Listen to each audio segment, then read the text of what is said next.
I returned home for the quarterly board meeting, technically a family formality, but structured like a corporate event. We all wore name tags. My father called it branding. I called it theater. I arrived at the Oak Ridge house, not late, but not early either. Enough to be polite, enough to show I still played by the rules. The room smelled like catered coffee and old ambition. My father was at the head of the table, adjusting his tie as if preparing for a courtroom deposition. My brother-in-law hovered over the projector like a nervous intern. My sister sat 3 seats away from me. She hadn't made eye contact in months. It was mid-presentation Dad's baritone voice discussing Q2 numbers when I noticed something strange on the screen. My name was missing. Under the executive leadership slide where it used to say Clara Wells, Managing Partner, Strategy and Operations, it now read, Position currently under review. No warning, no context. Just a quiet erasure in Arial bold. I turned slightly. My sister leaned toward me, not looking directly. Her lips barely moved. "They took your title," she hissed. I blinked once. Not from shock, I'd learned not to show that, but from the realization that the play had ended, and I was no longer part of the cast. I didn't flinch. I didn't whisper back. I just picked up my notepad, clicked my pen, and wrote the words, "Final notice." The room moved on, or tried to. Dad continued talking like nothing had shifted, but I saw the tremor in his hand when he clicked to the next slide. The timeline for the upcoming expansion didn't include me either, nor did the HR org chart. I looked around. No one met my eyes. Not Mom, who sat stiffly with a clipboard, as if she were just another board member. Not Aunt Lillian, who always claimed to be neutral, but conveniently looked down at her tea when things got tense. Only Rachel, my sister, had dared to speak. Later, in the hallway, I asked no one in particular, "Was there a vote?" No one answered. But my brother-in-law coughed twice. That was enough. I stood still for a long moment, watching my own reflection in the polished glass of the conference room. I was wearing the navy blazer I'd bought in Boston after landing the Shell account. That deal alone had tripled our client base in 2019. The blazer still fit perfectly. Apparently, that wasn't enough to stay in the room. I didn't confront them. Not yet. I walked to the kitchen, poured myself a cup of the lukewarm coffee, and sat at the edge of the granite island, like a guest in a house I used to own. They thought I would yell, that I would defend myself, maybe even cry. But silence is heavier than noise, and when deployed right, it makes people nervous.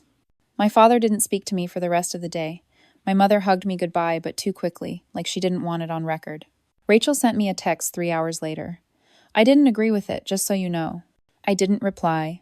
That night, I went home to my apartment, the one I paid for entirely from performance bonuses and early client equity. I opened my laptop, logged into the internal dashboard, and checked the executive permissions. Revoked. My admin access was gone. The strategy portal I had built line by line over 4 years now required additional authorization. That's when it became real. They hadn't just changed a slide. They had rewritten the foundation. But here's what they forgot. I was the one who built the system they just used to cut me out. And systems remember, even when people pretend not to. It wasn't always like this. 10 years ago, when Dad first floated the idea of turning the family name into a formal enterprise, I was the only one who showed up with a spreadsheet. Everyone else brought opinions. I brought a plan. We called it Wells and Company. But it was me who opened the first bank account, me who stayed up nights drafting our original charter, me who cut the ribbon on our first contract in a damp converted basement we called the headquarters. My parents insisted on making Adam, my younger brother, the public face, said he had the charm. I didn't argue. I never did. I told myself it didn't matter who got the photo if I owned the copyright. The title didn't matter either, not then. I was head of strategy on paper, but in practice I did everything that didn't get applause. I stayed late to fix invoices, rewrote client pitches at 2 a.m., drafted legal documents when we couldn't afford a lawyer.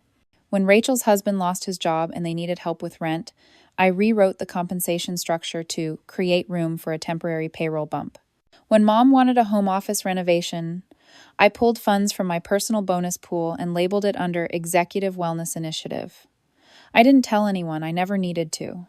They just assumed things got done, and somehow, I was always the one who did them. In 2016, when Dad had a minor heart episode, it was me who took over his day-to-day without a title change, without compensation. I ran point on 3 active projects, trained a new operations manager, and onboarded 2 interns while handling his insurance paperwork on the side. He called me kiddo and promised we'd talk about promotion after the dust settles. It never did. When Rachel had her twins in 2018, I reorganized the meeting calendar to accommodate her leave, sent her weekly summaries, and even hired a part-time assistant for her using my discretionary budget. The company flourished, and the family didn't fall apart. But no one asked what it cost me. I gave up 2 vacations, a relationship, and any semblance of a work-life balance. I signed away stock options to smooth over a tense board vote, cut my own salary 1/4 to keep payroll stable. When I moved apartments, I chose one closer to the office so I could open early and close late. I ate breakfast at my desk. I memorized the espresso machine error codes because Dad refused to call a technician. I learned to be indispensable in a way that didn't draw attention. Because that's what they needed, someone dependable, invisible, tireless. I was all 3. But I wasn't naive. Over the years, I kept records. Not for revenge, for sanity. I archived every process document I built from scratch.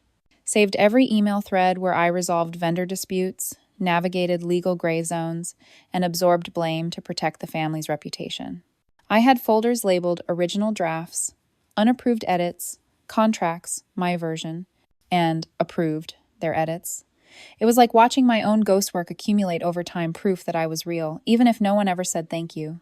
When I asked for a formal vote in 2021 to restructure the equity pool, Dad said it was not the right time. When I asked for a clear succession plan in case something happened to him, he said, "Let's not borrow trouble."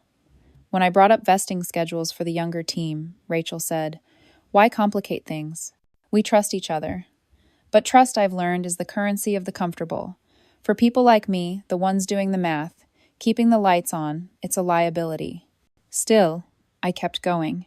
Not because I was afraid of losing the company, but because I thought if I just worked hard enough, long enough, they would see me, not just as a daughter or a sister, but as the architect, the spine. The reason they could coast while calling it legacy?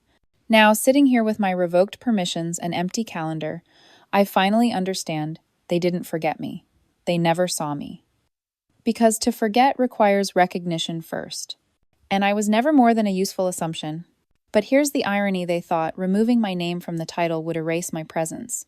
What they don't know is that every foundation they stand on has my initials carved into the concrete, hidden beneath the polish. What they built wasn't a company, it was a stage. And I was the scaffolding.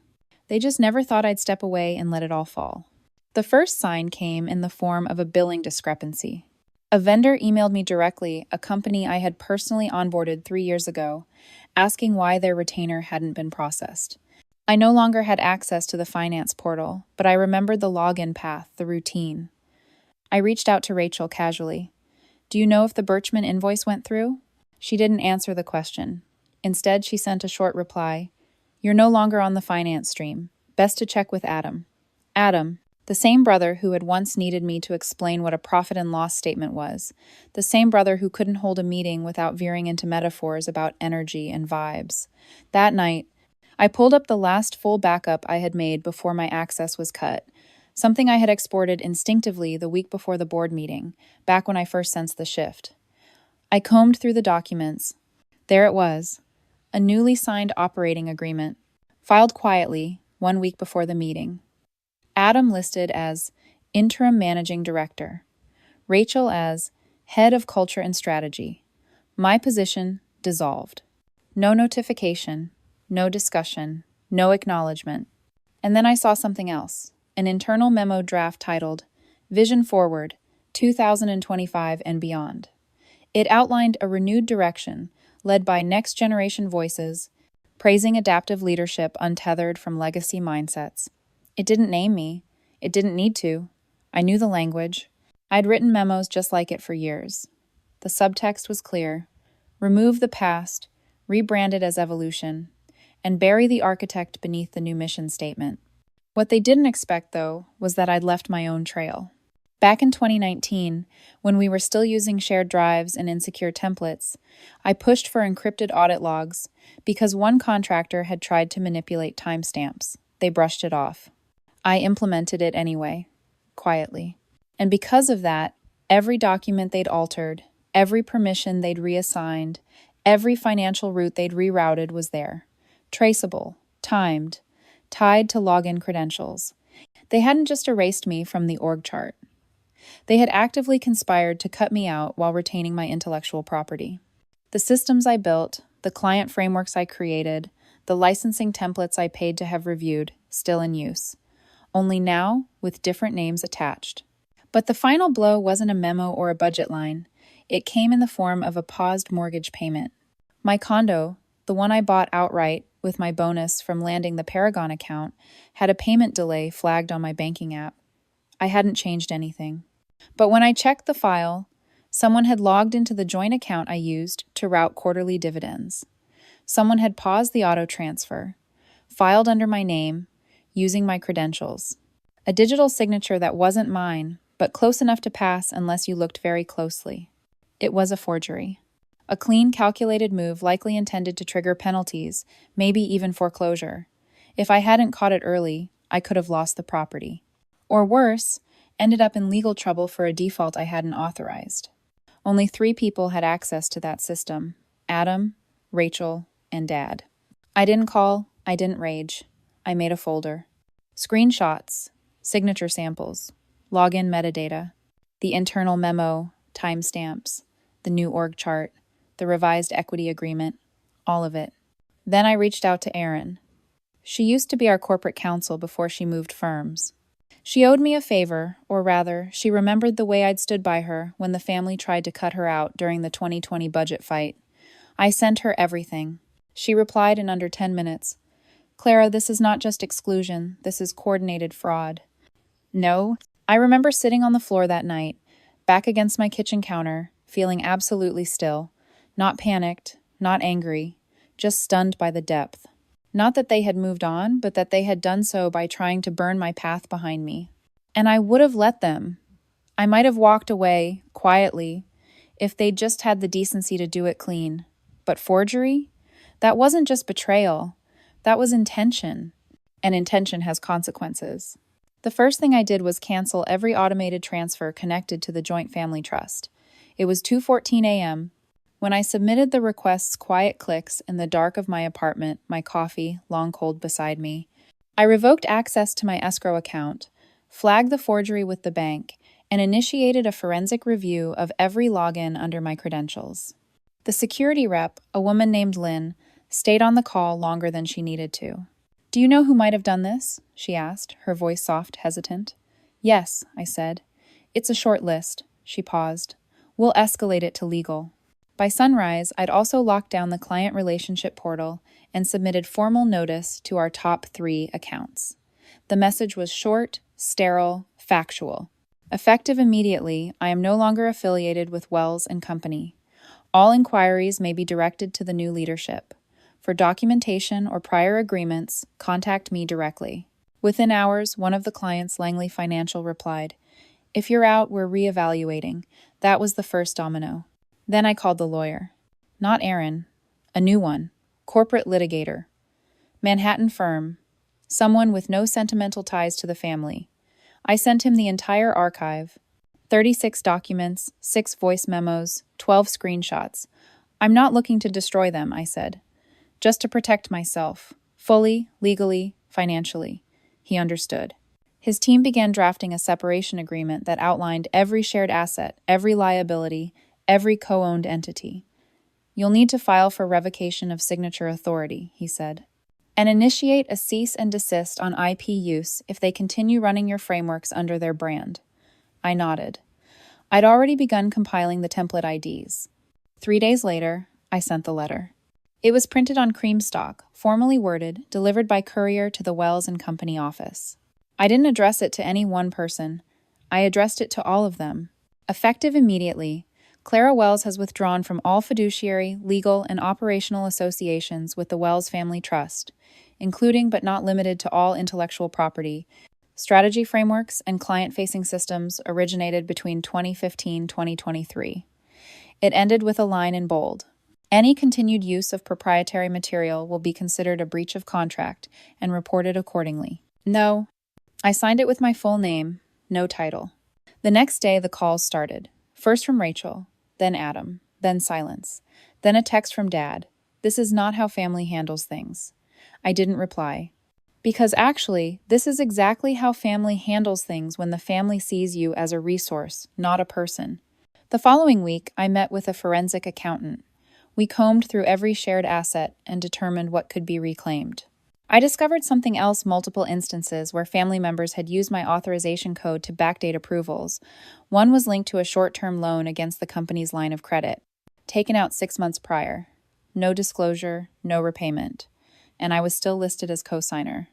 My lawyer added fraud to the list. But none of that shook me as much as the moment I typed the final password into the shutdown console. It was a system I'd built myself, a project dashboard with real-time tracking, reminders, and budget syncing. I watched the interface load one last time, remembered the hours I spent debugging its early versions, remembered staying up through thunderstorms to finish it before a launch. Then I deactivated it. They'd renamed it Wells View in the rebrand. It wasn't mine anymore. That night I went to a hotel, not because I had to, but because I needed somewhere sterile, somewhere without memories soaked into the walls. I ordered room service, ate alone, let the silence hang like fresh paint. My phone buzzed at 11:42 p.m., unknown number. I didn't answer.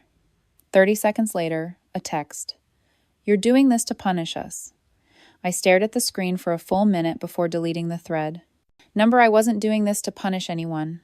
I was doing this because they thought I wouldn't. Because they assumed I needed the name more than they needed the infrastructure. Because they underestimated what would happen if I ever stopped being quiet. I didn't raise my voice. I just signed the documents.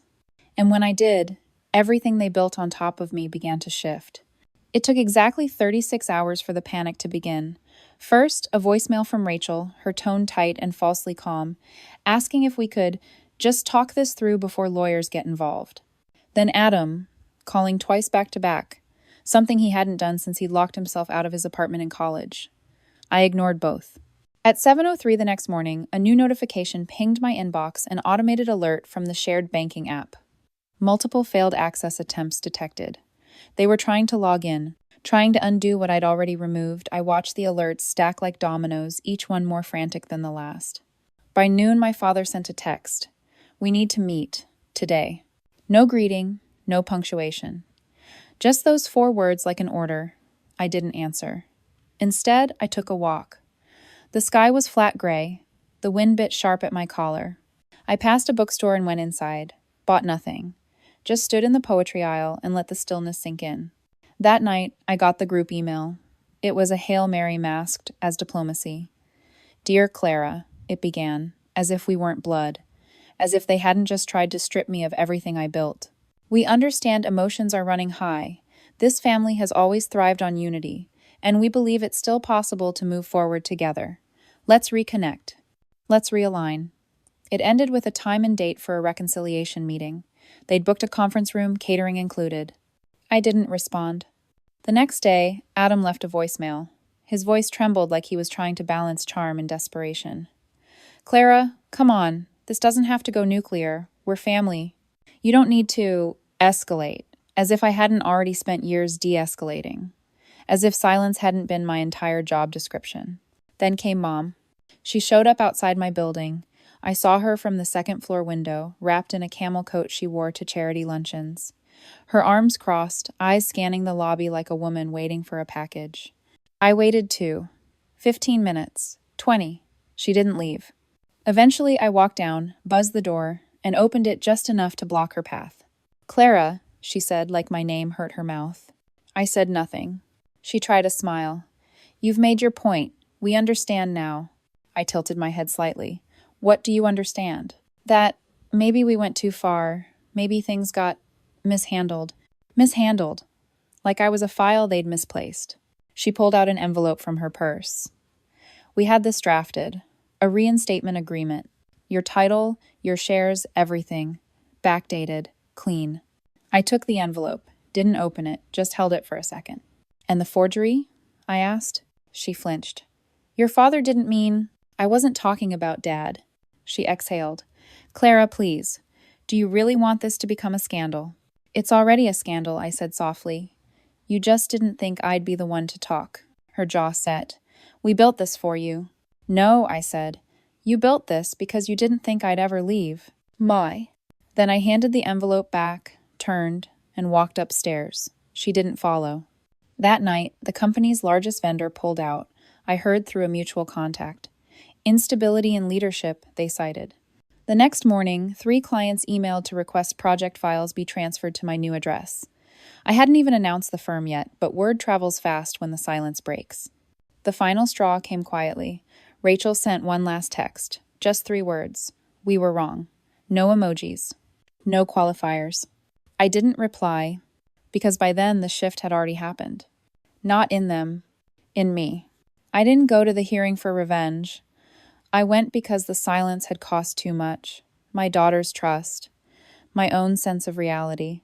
So I showed up, Saturday straight in the front row.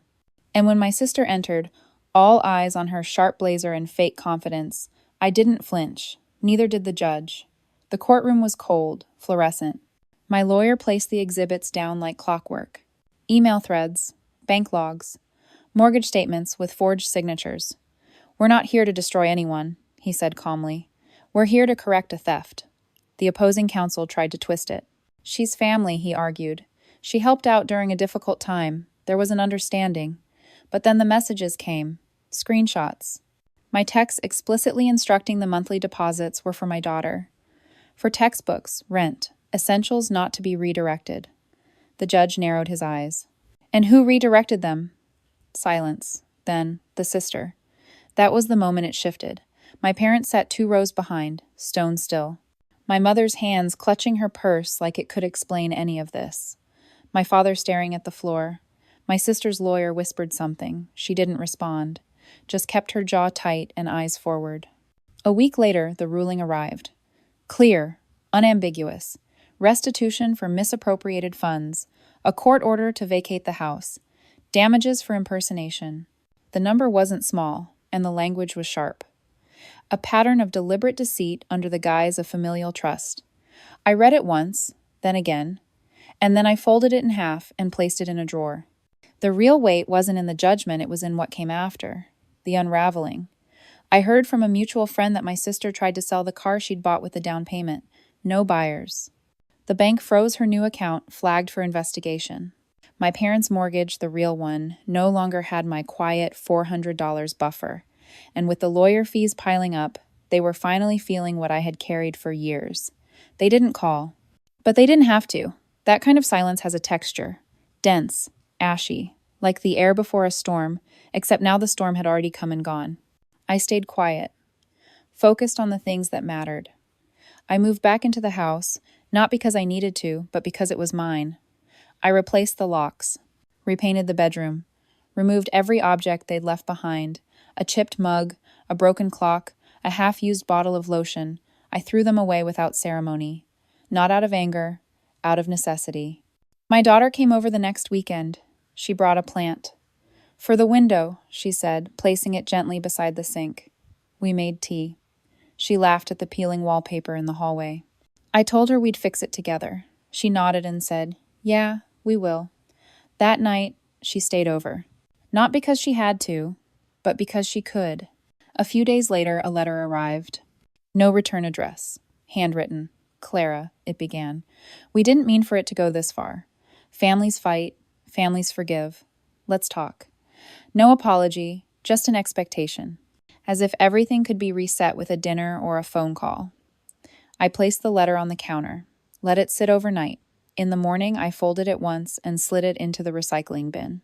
Later that week, I filed for a new trust, in my name, for my daughter. Structured, transparent, legal, every dollar accounted for, because I was done building on sand. And I wanted her to know that the ground beneath her would never shift again without warning. Sometimes, I think about how easily I could have missed all of it, if I hadn't asked that one question over Christmas dinner, if I hadn't followed the unease, if I'd chosen silence again. But I didn't. I asked. I waited, and when the truth finally surfaced, I didn't run. I stood still and let it. They thought I was the weak one, but they were the ones who never thought I'd stop being quiet. The first crack in their foundation didn't come from the judgment, it came from within. Word spread faster than they could contain it. Vendors pulled out, citing concerns over ethical leadership. Longtime partners stopped returning emails, and then came the financial audits, quiet requests from oversight boards, a line of questioning they couldn't navigate without the one person who used to handle their messes. Rachel tried.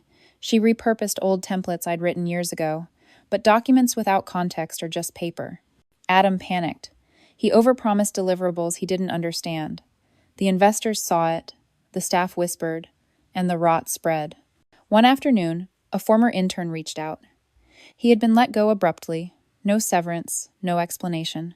He remembered I'd once helped him fix a tax issue when HR ignored his emails. "They say the company's restructuring," he wrote, "but honestly, it feels like it's crumbling." I didn't reply. I didn't need to. The collapse was already in motion. Then the house went on the market. Not mine, the family one. The one they once said would be passed down generation to generation. Legacy, Dad used to call it, but legacies can't be maintained on pride alone. Without my contributions, the numbers stopped adding up. Property taxes, upkeep, loan repayments. I drove by it once, not to gloat, just to see. The front hedges were overgrown. The mailbox hung loose at the hinge. A single flyer fluttered in the window, available immediately. A few weeks later, Rachel's car was repossessed, publicly, in front of her gym. A neighbor filmed it and posted it on social media.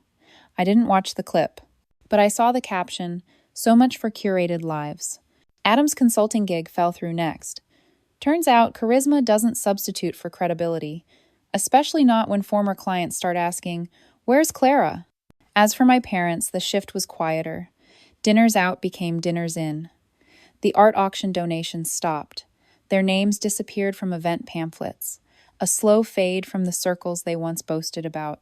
It wasn't just money they'd lost. It was the illusion of control, of stability, of being untouchable. And yet, none of them reached out again. Not with real words. Not with remorse. Only things like a forwarded article, "Thought you'd find this interesting," or a birthday message, neutral and clean, "Hope you're well." But hope, when coming from those who once erased you, is not a gift. It's a performance. And I no longer played that role. Meanwhile, I rebuilt. Not in a grand way. Quietly, deliberately. I partnered with a firm that valued structure, not surnames. I brought in the clients who still trusted me. I created a small team, lean, efficient, kind. No one asked me to fund their lives. No one assumed access. Every invoice, every credit, every line item was accounted for, and it felt like breathing. I used part of the settlement money to create a scholarship fund, not in my name, in my daughter's, for students who had fallen through the cracks, just like I once had, in a different way. That's what healing looked like. Not revenge, redirection. Sometimes I caught myself thinking about the years I gave them. The birthdays spent working, the calls answered at midnight, the small emergencies I absorbed so they could live without consequence. But I didn't regret it, because those years taught me exactly what I'm worth. And now, they were learning too. Not through punishment, but through absence. Through the echo of a name no longer offered as a solution. Through meetings where no one had the answers I used to deliver without credit. Through late nights without a backup plan. That's the thing about being the person they always called once you stop answering. The silence speaks volumes. They thought removing my title would make me disappear. But titles fade. Names change. The one thing they couldn't erase was the truth. And now, they were finally living in it. I made coffee slowly. For the first time in years, I didn't check my phone while it brewed. The morning light slid through the window in soft slats, catching the edge of the plant my daughter gave me. It had grown, new leaves, a little crooked, but resilient. I thought about repotting it, giving it more space. Maybe I would, this weekend. I had time now. Not the frantic kind I used to carve between emergencies, but real time. Mine. The firm I built had just signed its 4th client. Not the biggest, not flashy, but steady. Honest. I chose them as carefully as they chose me. We worked from a small office, bare walls, strong Wi-Fi, quiet desks, no glossy plaques, no empty titles, just people doing their jobs and doing them well. I never wanted an empire. I wanted integrity, and now, every invoice I sent carried my name with purpose, not obligation. That morning, while reviewing contracts, the mail arrived. A thick envelope slid under the door, cream paper, no return address. My name printed in looping, cautious handwriting. I knew immediately. I opened it slowly. A wedding invitation, Rachel's son. The boy I once babysat during staff calls. He was 20 now. The card was tasteful blue foil, minimalist font, RSVP link. No note. No, we'd love to see you. Just the date, the venue, the assumption. I held the card for a long time, not out of sentiment, just stillness, the kind that visits when you realize how far you've walked. I didn't cry. I didn't feel rage. Only distance. That quiet, final kind. I set the invitation on the counter beside the coffee and let it sit there the rest of the day. That evening, I changed the sheets. Forest green, new linen, no permission needed. I lit a candle in the hallway, near the plant. Not for grief, not even for peace, just for stillness. A small glow in the home I had reclaimed, not from them, but from the version of myself who had once believed I had to earn space. My daughter called that night. She had just finished a presentation for her part-time job. She was proud. I could hear it in her voice. "I even quoted you," she said, laughing. "That thing you always said about structure not being the opposite of creativity, but the frame that makes it possible." I smiled. I hadn't remembered saying that, but she had. After we hung up, I thought about the version of me they knew, the one who stayed late, said yes, cleaned up behind the curtains so the show could go on. I wondered if they missed her, if they looked for her in meetings that ran too long, in documents they no longer understood. Maybe. Or maybe they'd simply rewritten the story again, removed my name from the narrative, told themselves I was never really the center, just a useful part, a character with no arc. But I knew better, because now I had the ending, and it didn't need applause. The house they once tried to claim now paid for my daughter's education.